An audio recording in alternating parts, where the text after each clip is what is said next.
thank you all for joining us this evening. For those of you I have not met, I'm Rayleigh Honeycutt. I serve as the Executive Vice President of the Montana Stock Growers Association and also have been serving on the Comprehensive Water Review Committee through the Department of Natural Resources. Tonight, we really just wanted to provide our membership an opportunity to gain some foundational background on what the work of the Comprehensive Water Review has been.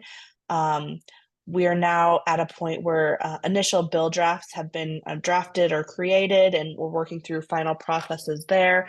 And so as we move into the Montana Stock Growers Annual Convention and Trade Show in December, and then into the 2025 legislative session, we really wanted to just provide this background information in 3 different parts and series because there's so much information that has been worked on over the past interim leading into the session. I hope that these series will provide you some background information. We'll also have an opportunity for a bit of question and answer at the end of each of the sessions.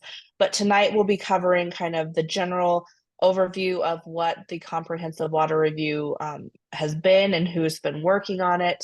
We'll also talk about some water storage, some funding packages, and some other bill drafts that will be heading towards the legislature. And then our second series will focus on the future of the judiciary, and then our third series will be exempt wells. We've kind of broken those 2 out just because they are kind of larger concepts and will probably require a bit more time and discussion. And so we wanted to provide enough time and adequacy for all of these issues that we'll be talking about in the next couple months.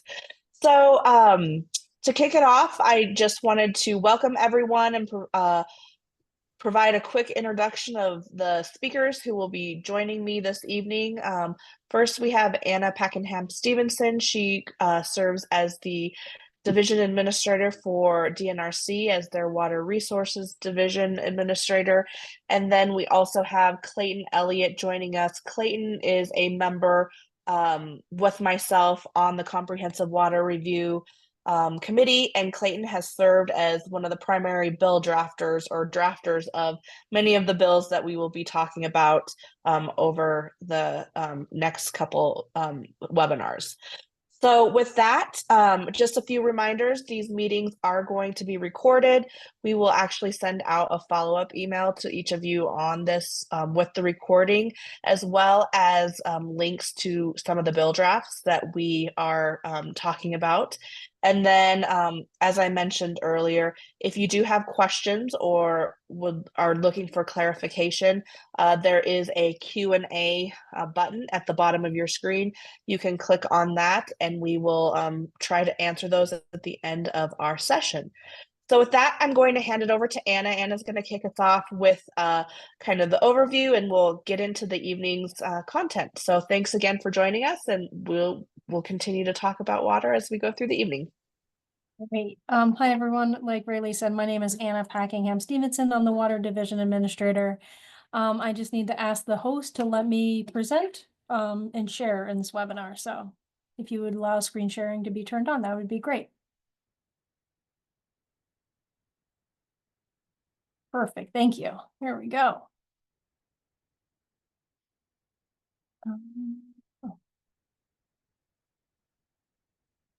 Can you guys all see the screen?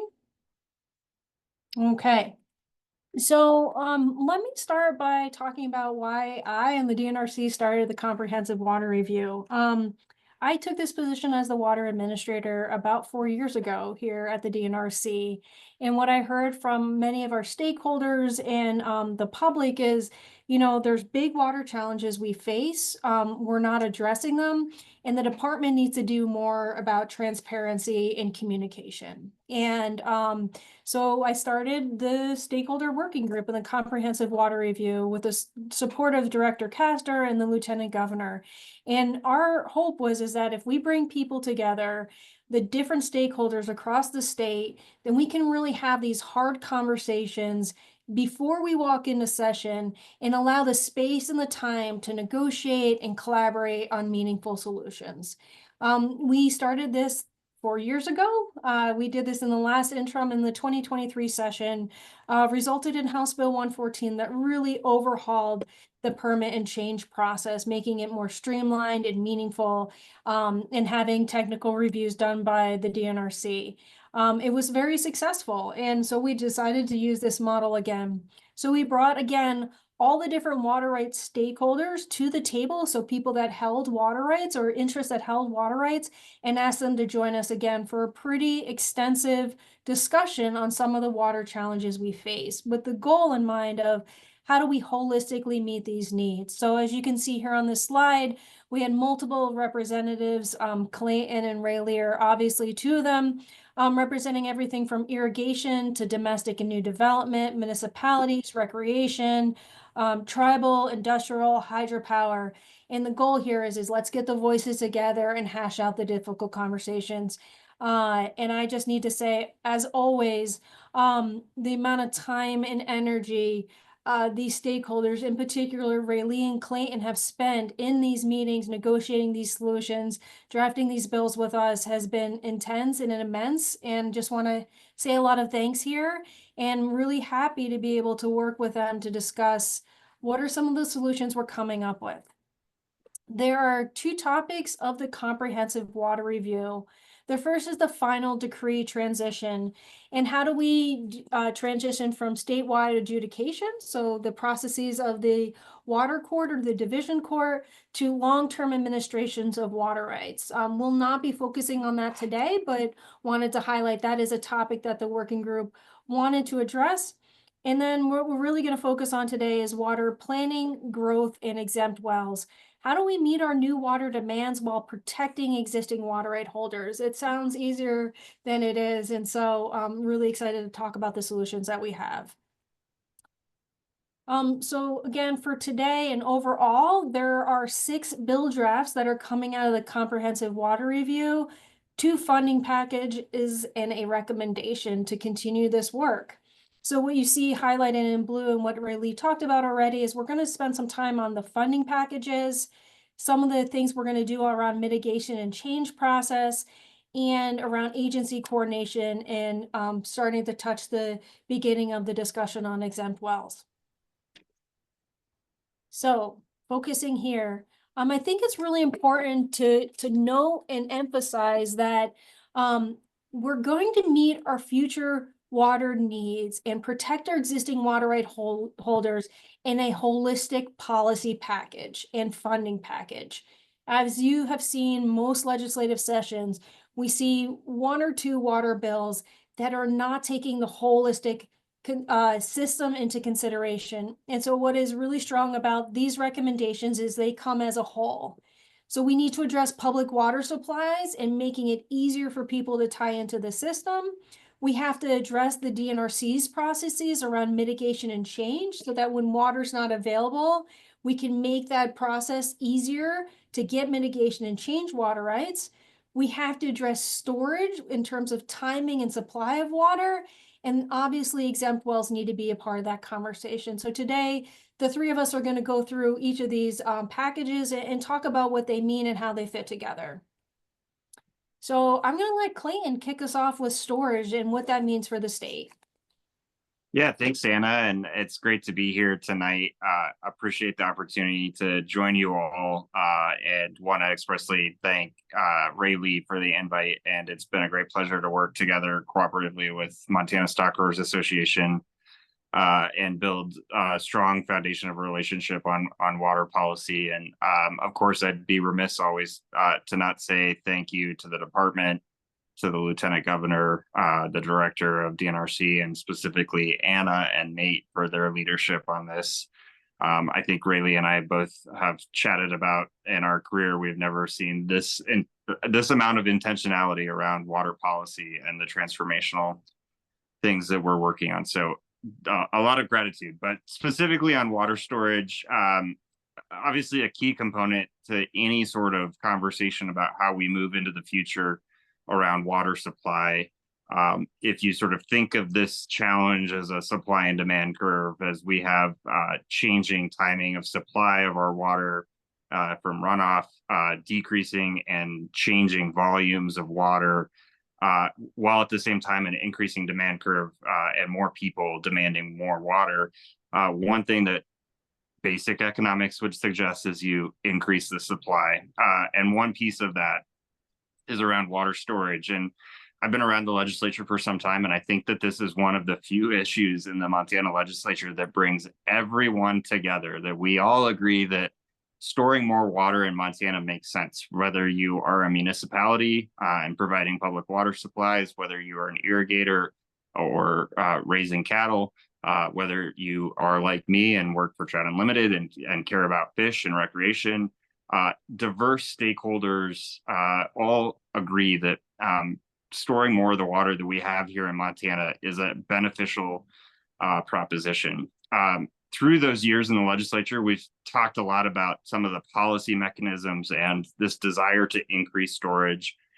And what we really came to as a work group, and I had this conversation with the Water Policy Interim Committee, is there aren't a lot of barriers on the policy side that exist towards storing more water in Montana. It's really a funding thing. And what sets other states in the West apart from us is the commitment from the state legislatures to fund water storage. If you look to places like Wyoming, which is my home state, where they're investing significant dollars every biennium into a dedicated water storage account to take advantage of new opportunities. So this recommendation around storage is really built on that principle that the primary limiting factor to storing more water in Montana is funding. We know that there are some policy questions and some technical feasibility pieces that will come, and I'll get to that in a second. But on this funding piece, there's two components to that. One is taking care of the things that we already have and own as a state, and the State Water Projects Bureau and DNRC has done a great job stewarding water storage facilities in Montana for a number of years, but we know that there's a backlog of maintenance and that the cost of doing that maintenance is increasing every year. So part one of our storage funding recommendation is to dedicate a consistent amount of money over the foreseeable future to tackling that backlog of maintenance and taking care of the facilities that we already have. So that's part one, take care of what we already have. Part two is to look towards the future of what new storage in Montana could look like. And I think most folks on this call would agree that the likelihood of building huge new dams in the same way that we were doing in the 20s, 30s, 40s, 50s, probably not likely. But there's a lot of exciting new technologies out there that could increase the role of storage. And one way to help incentivize those is to create a grant funding mechanism through DNRC Conservation Resource Development Division to grant money out through an existing grant making structure to entities that want to try new things like underground storage, small scale off-stream surface storage, things like that. So pilot projects, whether you're an irrigation district or a municipality and want to try something new, here's a seed fund where you could try something new. We know through that process, we'll learn more about the policy barriers and technical barriers, and we can make informed decisions. But until we try and do, we don't know. So that's the storage funding.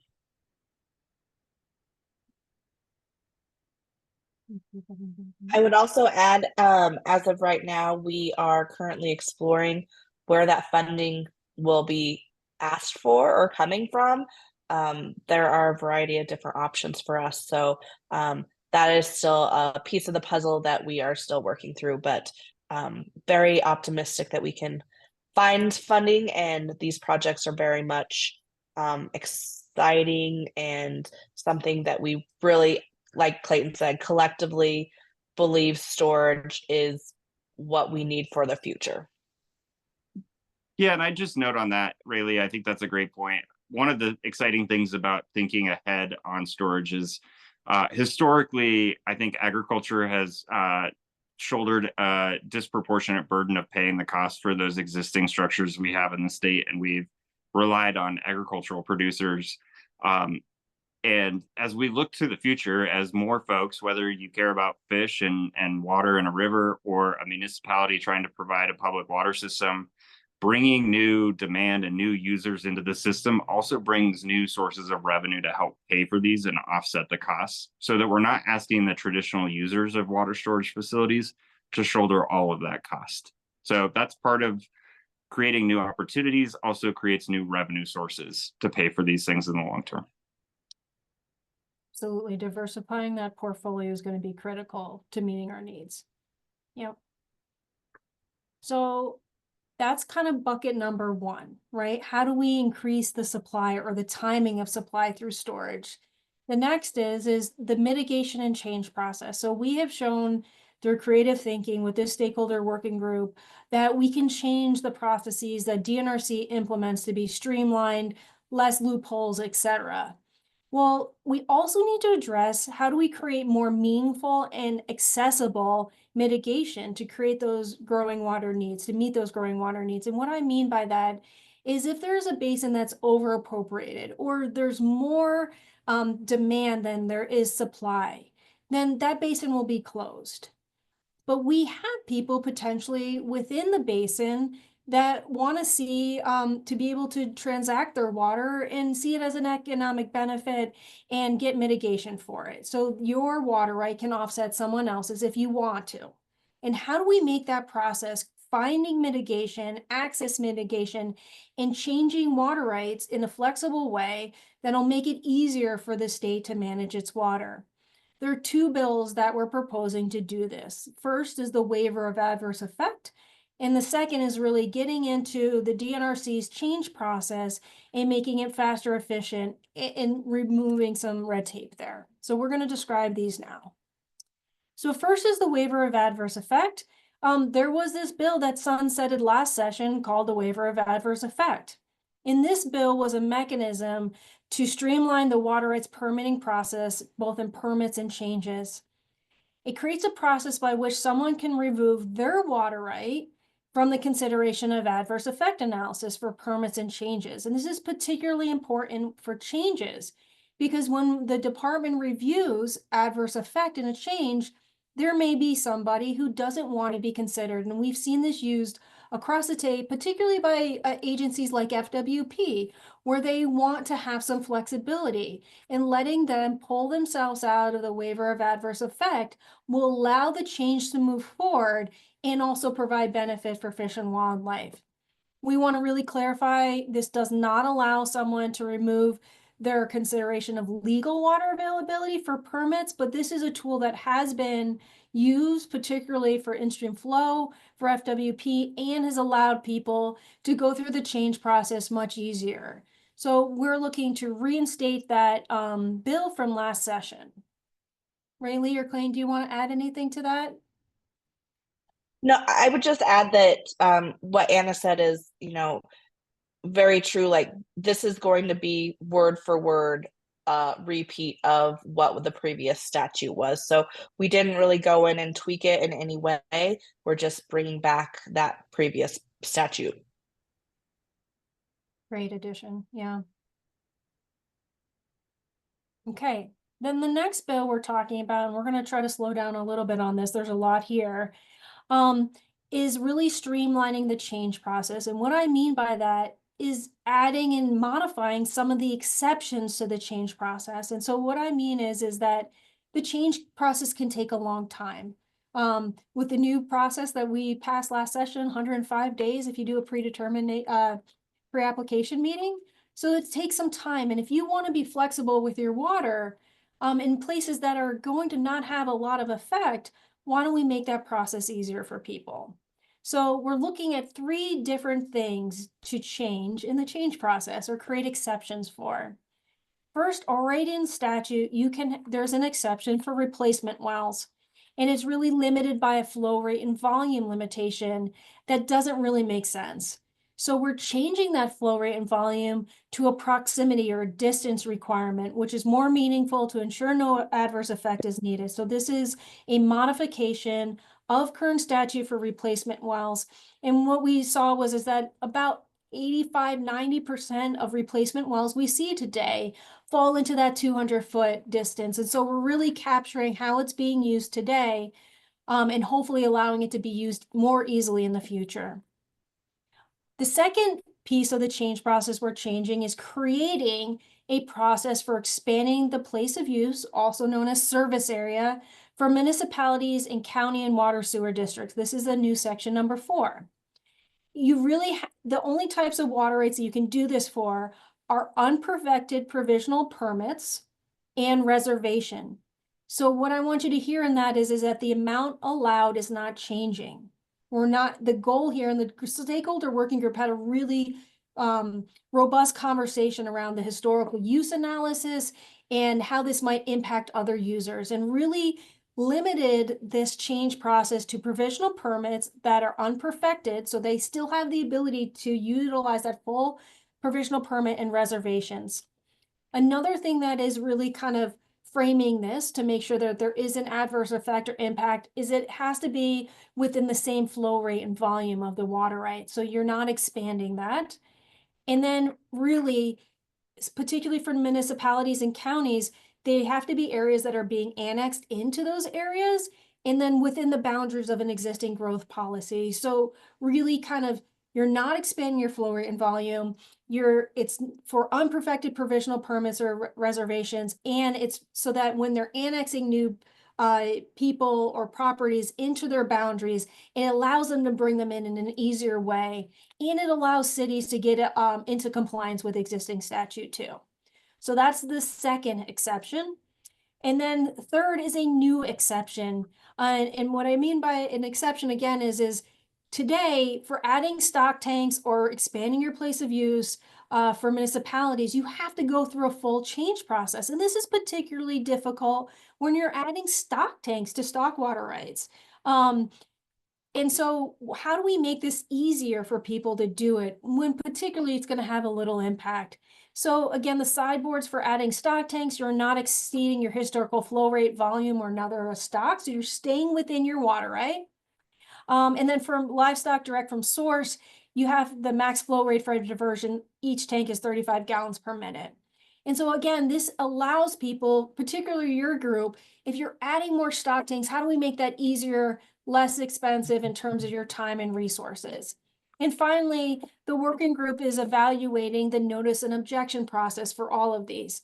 Today, in current statute, you go through the traditional change process. There's one, it's a long time, and two, there's a notice of objection. So the stakeholder working group is looking at how do we provide that public process, but also streamlined in this exception. So I'm going to take a pause there and allow Raylene and Clayton to add to that.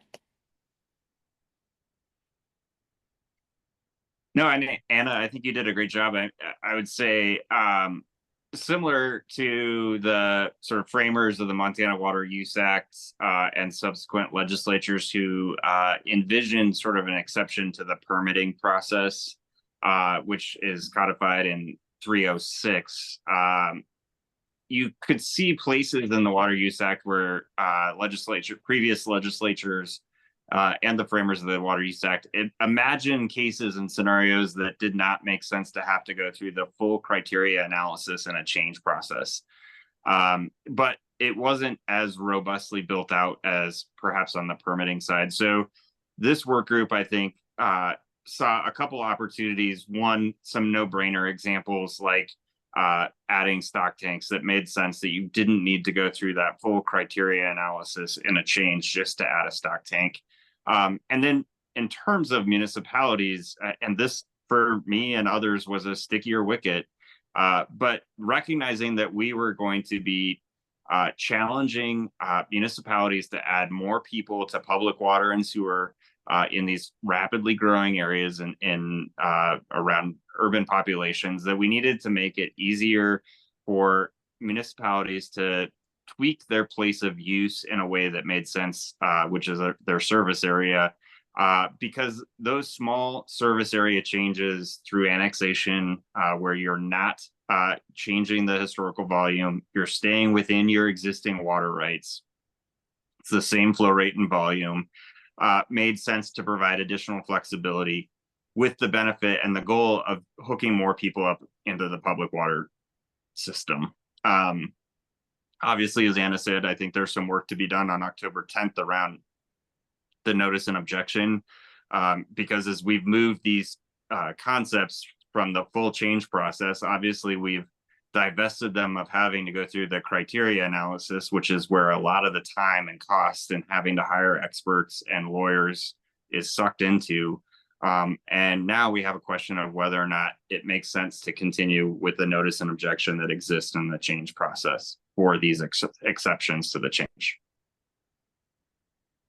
And Clayton really hit on similar to what I was going to say, but really, as I sat in the seat and had conversations during the working group, my goal was to make sure that whether it's a replacement well or, you know, adding stock tanks, we really wanted to remove as much burden as possible on the water right holder to be able to do their business and do their business in the timeline that they needed to, and they weren't caught up in, you know, the bureaucracy of paperwork as they moved forward. So exciting to see a couple of these bullet points as part of the proposed bill.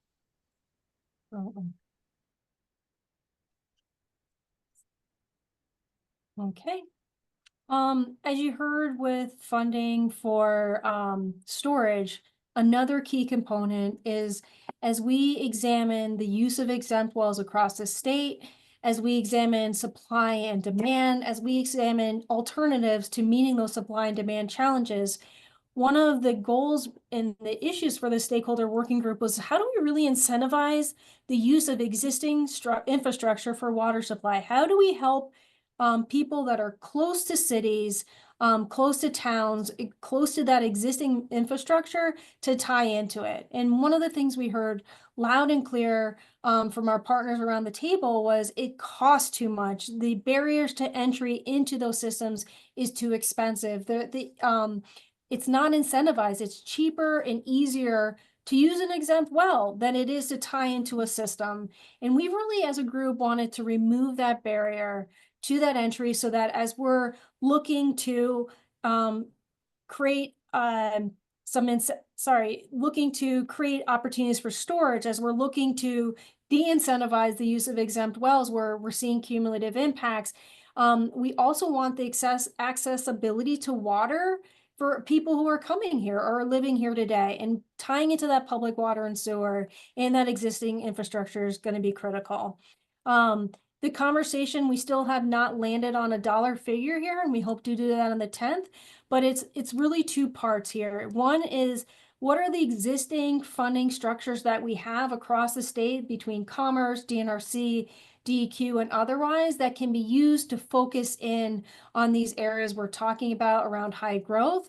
And then potentially, like Clayton mentioned, creating another source of funding that can support incentivizing the tying into public infrastructure that exists today.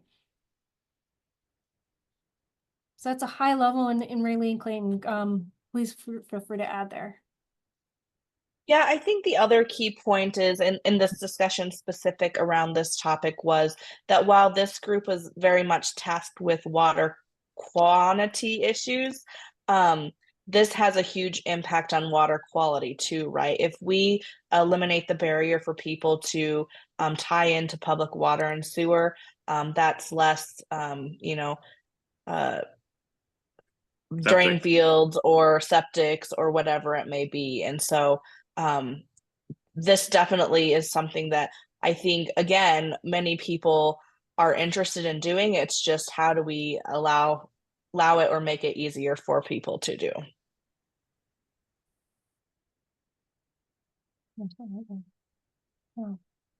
And like Clayton talked about storage, it's a money issue, right? It's not a policy barrier, it's a money issue. Yeah, and how do we utilize existing and new programs to do that?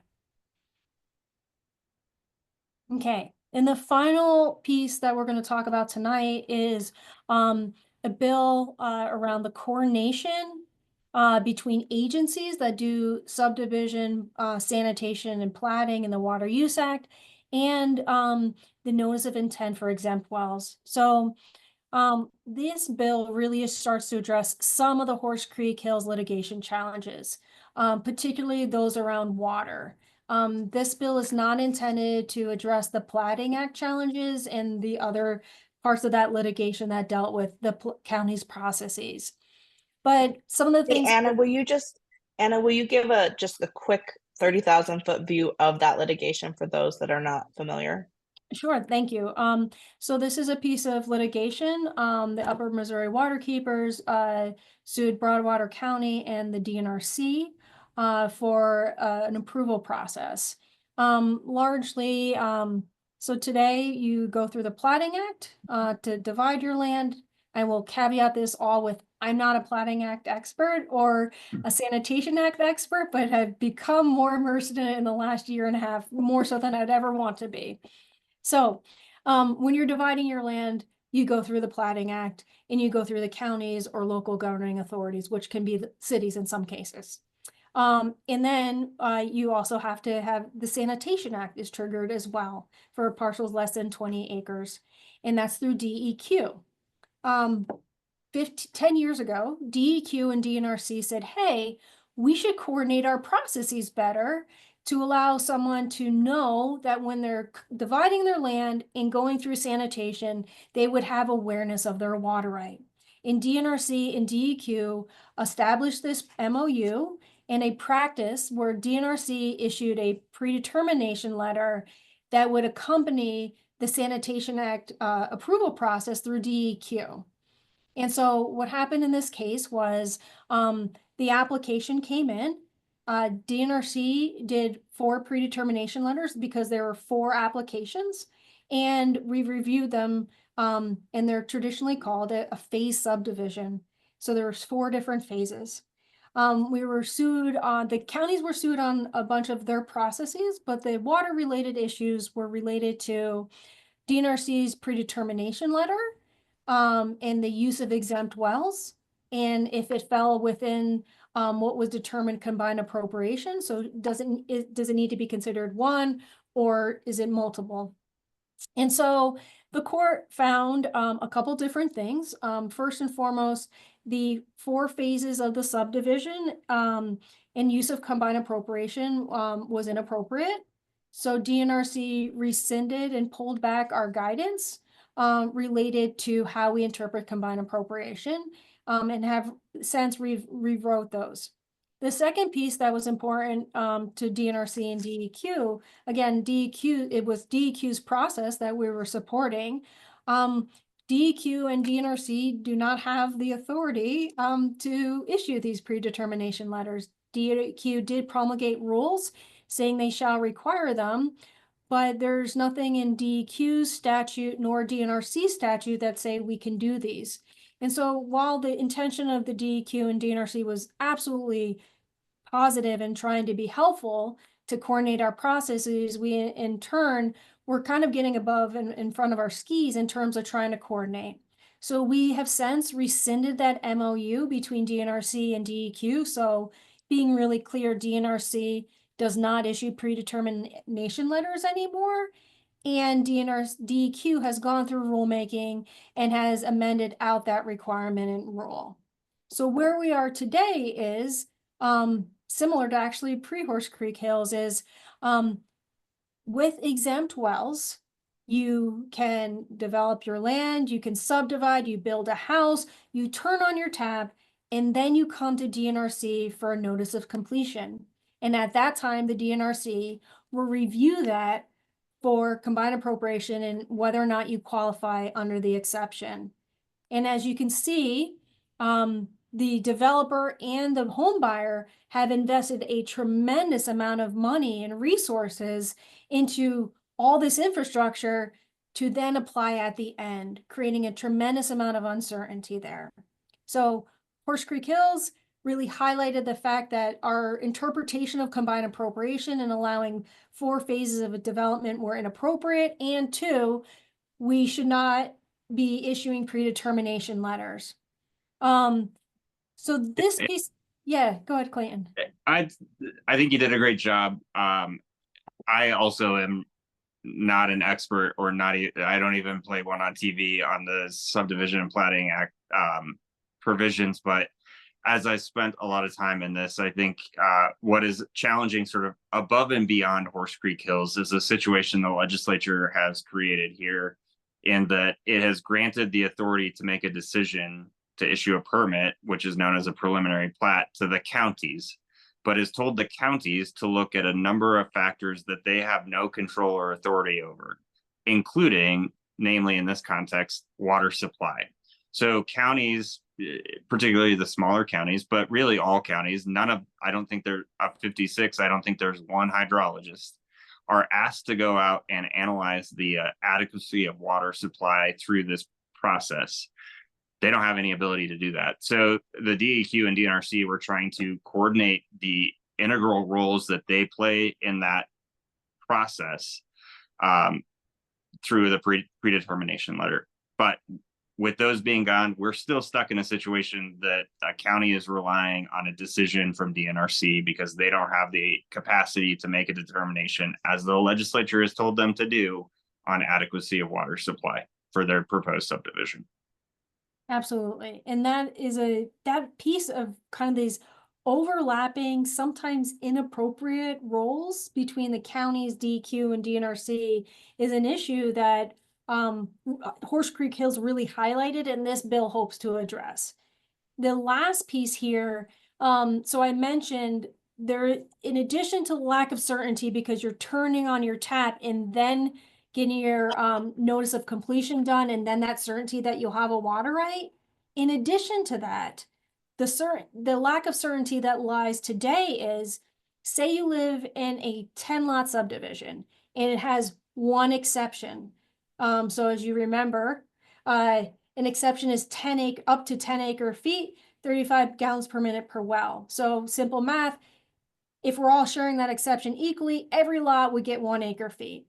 If lot owners 1 through 8 came in, filed their notice of completion today with DNRC for 1.5 or 1.24, or anything above 1, and they could show they could put it to beneficial use, they would get that water right. So person number 9 and 10 would be potentially left, and this has happened in many instances, without any water under that exception. And that is just the way that the bill and the law was written. So the last to the door, or last to file their application, are really out of luck. And you thinking you bought a home in this subdivision with a water right associated with it, you don't have any water, and that is a really difficult place to be. So this bill really helps us to address all the challenges we've just described. So first, it provides coordination and concurrent processes between DNRC, DEQ, counties/cities. So the goal here, and a lot of the stakeholder working group discussion was around, I want to be able to start all these processes at the same time because they all do take a long time. So how can I start the processes in these 3 entities at the same time, but they come together at the end? So that's step 1.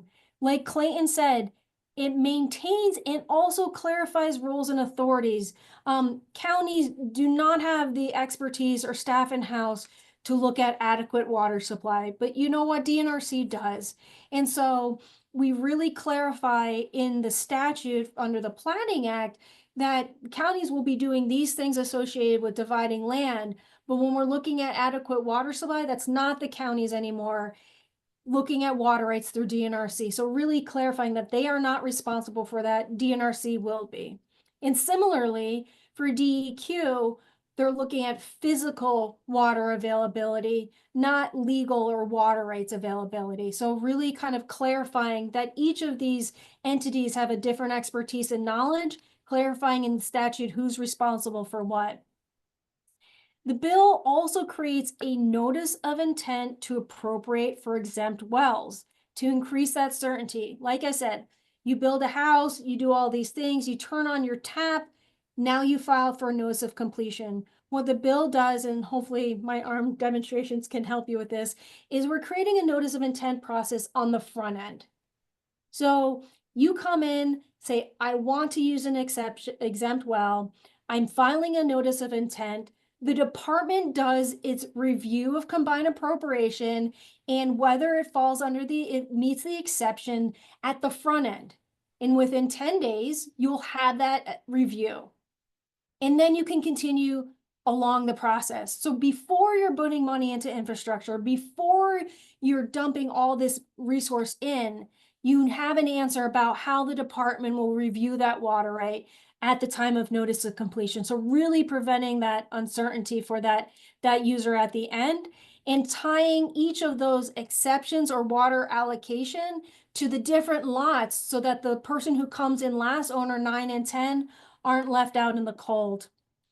And finally, which I'm really excited about as well, is that because we're tying these processes together concurrently, we're putting the water right information to potential buyers to see through the recorded document, so that when you're getting your plat, your final plat, you see the water right associated with it. So you know that you have land, you know you have lot, and you know you have water associated with it as well. I think it's a really elegant solution to the challenges we're facing here. And I'm really happy and impressed with, one, all the work of the stakeholder working group, but also DEQ and their staff, and also MACO has been really helpful in helping us in providing input on language as well. So I will go back and highlight number 4, because that will be a new process for many of our members. While we kind of talked about subdivisions and parcels and things like that, this notice of intent to appropriate applies across all types of exempt wells. And so if you are creating a stock pond or stock tank or whatever it may be, that paperwork will be filed for this proposal on the front end rather than the back end. We were very intentional in trying to make that process as quickly as possible. You heard Anna say up to 10 days. For, if you are doing a stock tank that's in the middle of 4 sections, we're hoping that process will be much faster, as there isn't a lot of analysis that needs to go into that. That's a really important point. And this has been a concern of people, and I just want to alleviate concerns here. We're not adding additional analyses or processes. It's the same thing that was happening on the back end. The timing has changed as well. And so, you can drill your well at any time. You just can't use the water until you have filed that paperwork and asked us for that review. That's a great point. And I was frantically scrambling to confirm this, but I don't think, small caveat, that this would apply to stock ponds. The stock pond exemption has a different process for filing your application there. This would only be for wells in 3. Thanks for that clarification. Yeah. Yep. Thanks. Yep. So Rayleigh, those are the group of bills that you wanted to cover tonight. Excellent. So Anna, maybe flip back to the slide that has all of the bills listed. At this time, if you do have questions, I would encourage you to pop those in that Q&A box, and we will try to answer those before we wrap up this evening. But did want to thank all of you for participating and being part of tonight's webinar. As I mentioned, we have 2 more webinars scheduled. So we will next be discussing final decree transition. You'll see that there's 2 bills tied to that. One is about the role of the judiciary, and the second bill is the provisional permits and changes. I did want to highlight, because it's probably the number 1 question that I get, is are we going to see Senate Bill 72 again? And so I would say that the group has had a lot of discussion. Senate Bill 72 did not move forward in the last legislative session. It's kind of on a bookshelf. But what this group has done is broken out what Senate Bill 72 tried to achieve into a couple different bills. And so we will be highlighting those with some modifications and changes in that next webinar. And then our webinar The third one will be regarding exempt wells. I would really encourage you, if you are passionate about exempt wells and how water is used, to participate in that one. We will be taking a different approach at how to potentially look at exempt wells and their uses into the future. And our group is kind of finalizing those details as we speak. While we wait to see if there's any questions, I would also mention that the next comprehensive water review meeting is scheduled for October 10th. And so next week, the group will be discussing and finalizing many of these bill drafts, but there is an opportunity for anyone that is interested to participate online through the DNRC website, and you can view any of those meetings and recordings as well.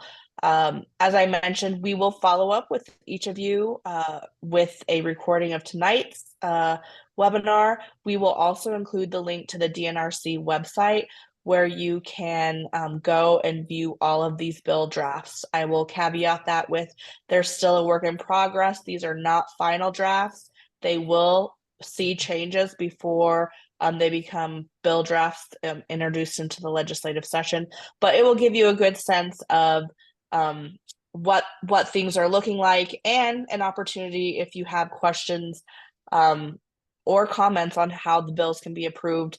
We would encourage you to provide those to us now so that we can get those addressed or reviewed prior to legislative session. All right, we do have one question that says, your storage plan needs some more discussion in light of the finite nature of flowable water. Montana was a successful litigant in the Bighorn River versus Wyoming on waste flow and storage. So Anna and Clayton, do one of you want to address that?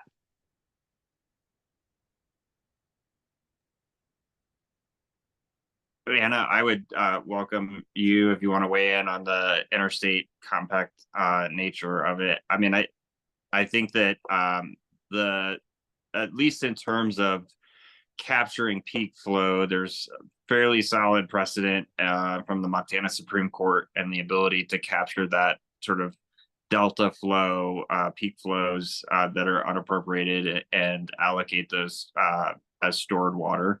And so I hear the point, and obviously the context that led us to say we need more storage is because we have an increasingly volatile water supply system that, drought is more persistent. We're getting more sort of infrequent large storms. Anyways, there's a finite resource. We certainly are aware of that, but there are plenty of unappropriated flows that I think are available for storage in many ways. But Anna, if you are, I know you're intimately involved in some of the interstate boundary issues. Yeah, and I will kind of talk about interstate boundary issues more broadly. One of the things we see in our interstate boundary issues, it's kind of diverse depending on the boundary issue and the boundary area. But for example, Milk St. Mary's and the IJC is actually doing an analysis right now on meeting our full obligation and the share between us and Canada. And one of the reasons why we don't receive some of our full apportionment is part of our storage strategy, and the fact that we don't fully store what we're entitled to. So for each compact is different, and I don't really want to weigh into each of them, but part of the strategy and part of how do we maintain water in our state and through our boundary agreements is that storage component is huge. Like Clayton mentioned, from a hydrographic perspective, there is that ability to capture peak flow. And then from when we think about snowpack and persistent snowpack, that natural storage, these built storage, either in a reservoir, above ground, below ground, is really recreating what that snowpack generally has provided us in colder times or at infrequent intervals. And so how do we replicate that storage capacity at a more frequent interval? So it's complex here, but there are a lot of opportunities, and it's not only just the big reservoirs, like Clayton earlier mentioned, below ground, bulges in systems where you have an existing water right where you can create new storage associated with that. All those things are some of those pilots that the state really needs to start exploring and that are being utilized in all of our neighboring states. Yeah, as Anna was talking, it brought to mind too some of the discussions that we had as a work group, and I mean, obviously, we need to deal with and be responsible for the long-term obligations that we've already created and fund the backlog of maintenance and sort of upkeep and ongoing maintenance of existing storage facilities. But I think that the work group in our conversations, and I know the Water Policy Interim Committee and its also didn't see a future of water storage in building large scale above ground surface water storage, not only because of the challenge of permitting those structures, but also that you're obligating future generations for the same sort of maintenance demands that our predecessors are now sort of shouldering us with to maintain that concrete in perpetuity. So one of the desires I heard both from the Legislative Water Policy Interim Committee and within our stakeholder work group, which led us to this small scale pilot study or pilot project grant program, was trying many things in a small way across the big landscape.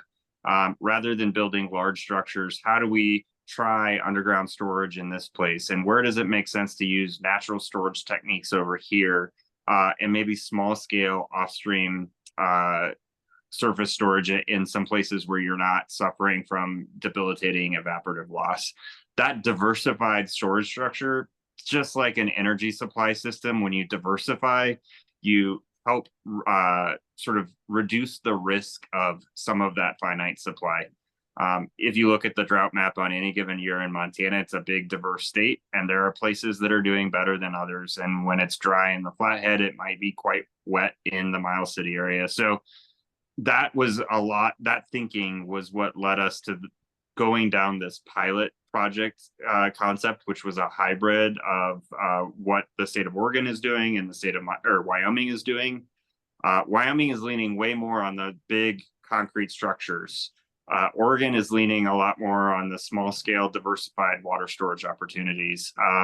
And in this case, I think that's what makes this pilot study project grant funding program really appealing, is that we can try things. If they don't work, that's okay. We can move on and we can sort of cross that off the list.